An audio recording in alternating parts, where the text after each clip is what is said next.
नमस्कार मित्रों, आप सभी का एक बार फिर से स्वागत है मेरे YouTube चैनल विकास शर्मा ऑफिशियल पे। आज से पहले हमने राजस्थान की चित्रकला के 2 भाग कर लिए। आज आपके सामने मैं तीसरा पार्ट लेके आया हूँ। आज बात करेंगे हम मेवाड़ शैली के अंदर बची हुई शैलियों की, जो कि इनकी उप शैली है।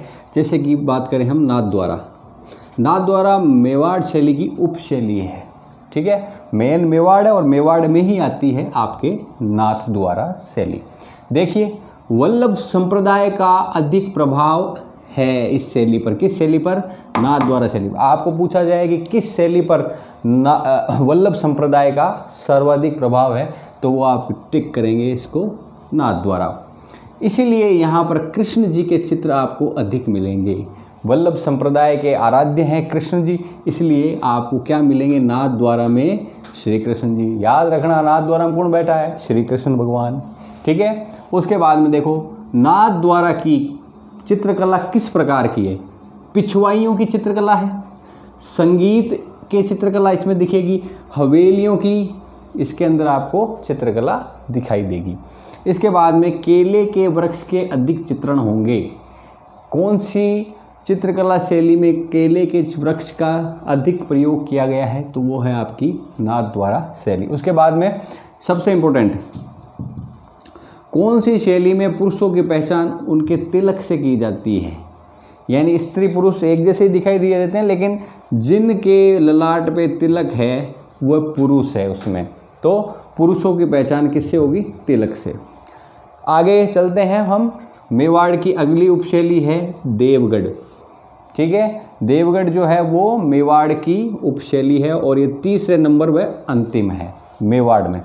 देखिए, 1680 में द्वारिका दास चूड़ावत के समय प्रारंभ हुई। इस व्यक्ति का मैंने नाम का जिक्र एक बार पहले भी किया था। आपको वापस कमेंट करके बताना है कि द्वारिका दास चूड़ावत का जिक्र क्यों किया गया था पहले, इससे पहले।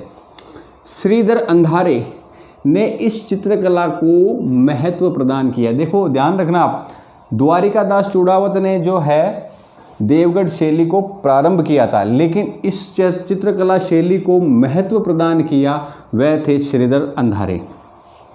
अब देखो ये किस प्रकार की शैली है। मेवाड़, मारवाड़ व ढूंढाड़, इन तीनों का मिश्रित रूप कौन सी शैली है? आपकी देवगढ़। पूछ लिया जाए सवाल कि मेवाड़, मारवाड़, ढूंढाड़ की मिश्रित की हुई शैली कौन सी है, तो वो है आपकी देवगढ़, ठीक है जी। आगे चलते हैं। हरे व पीले रंग का प्रयोग ज़्यादा करते थे। किसमें? देवगढ़ शैली में।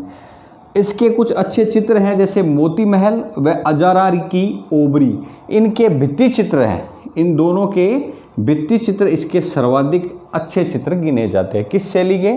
देवगढ़ शैली के। क्लियर है? आगे चलते हैं, अपनी दूसरी शैली लेते हैं, मारवाड़ चित्रकला।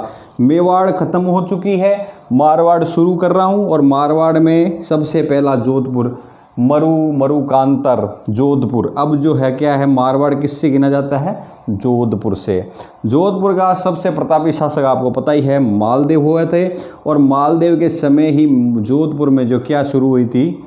चित्रकला। चित्रकला को शुरुआत देने वाला कौन था? मालदेव, ठीक है।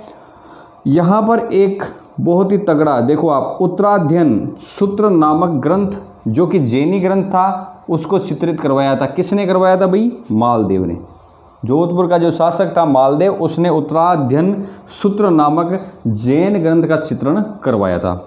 आपसे पूछे उत्तराध्ययन सूत्र नामक जैनी ग्रंथ का चित्रण किस शासक के काल में हुआ था? तो ये मालदेव के काल में हुआ था।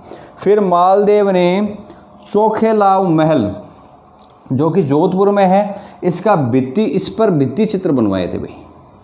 आपसे पूछे चोखेलाव महल पर भित्ति चित्र किसने उकेरित करवाए थे? तो वो शासक था मालदेव। उसके बाद बात करते हैं अपन जसवंत सिंह की। जसवंत सिंह के समय मारवाड़ शैली में किसका प्रभाव आ गया था भाई? मुगल प्रभाव आ गया था, ठीक है। औरंगजेब इसके समय में था, औरंगजेब की अधीनता स्वीकार की थी और मुगल प्रभाव दिखने लगा था, ठीक है। तो ये था आपके चित्रकला का भाग 3, यानी तृतीय भाग, जिसमें हमने जिक्र किया मेवाड़ की कुछ बची हुई उपशैली नाथद्वारा व देवगढ़ की, और हमने जोधपुर को इसमें क्या किया है? शुरू।